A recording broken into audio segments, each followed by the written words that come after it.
一部後生仔同老人家都啱用嘅跑步機，我哋終於幫你揾到啦！ Hello， 大家好，又係我 Fitbox 嘅 CBO 啊！今日帶大家深入虎穴，嚟到我屋企打大 boss，就係我哋德高望重嘅 COO 啦！我又開始做運動啦！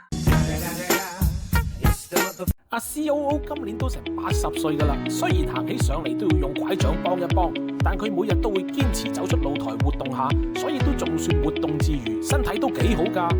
為咗令到 COO 可以行得更穩，同埋進一步改善佢嘅身體狀態，我就買咗呢部 Fit 嘅聯盟跑步機俾佢，等佢喺屋企都可以多啲運動。呢部跑步機最大嘅賣點就係佢嘅可拆式多方向扶手，可以正常咁向前跑，又可以將個扶手拆開兩邊擺臂跑，又或者將佢裝喺側邊練習側步跑，甚至乎裝喺後邊倒後行都得，等你可以提升身體嘅協調能力同埋鍛鍊你嘅大腦。除此之外，你仲可以加2嚿水買多一對扶手插喺兩邊，咁你屋企嘅老友記又或者一啲復康階段嘅朋友都可以好穩陣咁喺上面行下做運動，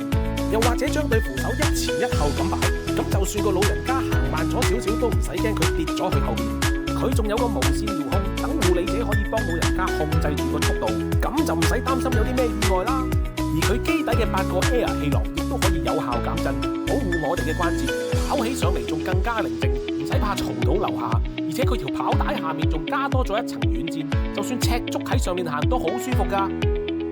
我同 COO 已經傾好咗個絕世好雕。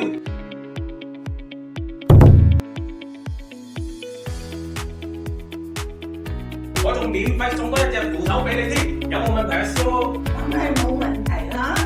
最後都要補充一句，任何嘅電動跑步機都有一定嘅危險性，年紀太大嘅老人家或者行動受限嘅復康人士，就一定要有人陪同下先至好用啊！